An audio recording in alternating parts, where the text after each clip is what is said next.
Bhestan police સ્ટેશનના નોંધાયેલ ગૌવંશના પશુના હત્યાના ગુનામાં નાસ્તા ફરતા આરોપીને પકડી પાડતી સુરત શહેર એસઓજી પીઆઈ એપી ચૌધરી નાઓની સૂચના મુજબ નીચે મુજબની કામગીરી કરવામાં આવેલ છે। ઉપરોક્ત સૂચના અંતર્ગત એસઓજીના ટીમના માણસો સુરત શહેર વિભાગમાં પેટ્રોલિંગમાં હતા। તે દરમિયાન સિકંદર બિસ્મિલ્લા તથા અસલમ ઇદ્રીસ નાઓને મળેલ બાતમી આધારે સલાબતપુરાના ભાટેના વાડીલાવાલા બાવાની દરગાહ પાસેથી આરોપી જાબીર ઉર્ફે જાવીદ અલીફ શેખ ઉંમર 44 રહેઠાણ ઘર નંબર 894 રજાનગર ભાટેના એક સલાબતપુરા સુરત મૂળ વતન ગામ પીપલગાંવ રાજા તાલુકો ખામગાંવ જિલ્લો બુલઢાણા મહારાષ્ટ્રને પકડી પાડવામાં આવેલ છે। મજકૂર આરોપીની પૂછપરછ કરતા હકીકત જણાવેલ કે શેખ મુસ્તાક શેખ મસ્તાન રહેઠાણ ઘર નંબર 895 રજાનગર કબ્રસ્તાન પાસે ભાટેના સલાબતપુરા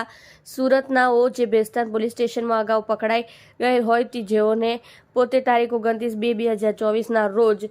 ₹3500નું 15 કિલો ગૌમાંસનું મટન વેચાણ કરેલ હતું અને તેને પોતાનું નામ લખાવેલ હોય, જેથી પોલીસ મને શોધતી હોય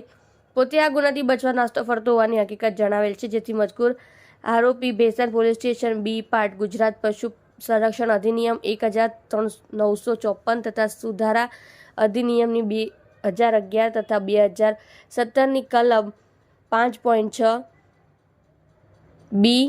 મુજબ ઇપીકો કલમ 429 114 તથા જીપી એક્ટ કલમ 119 મુજબના ગુનામાં નાસ્તો ફરતો હોય, તેથી તેના વિરુદ્ધ કાયદેસરની કાર્યવાહી કરી કબજો ભેસ્તાન પોલીસને સોંપેલ છે। જુઓ રાજેશ મંગલે સાથે સુરત એક્સપ્રેસ ન્યૂઝ ચેનલ।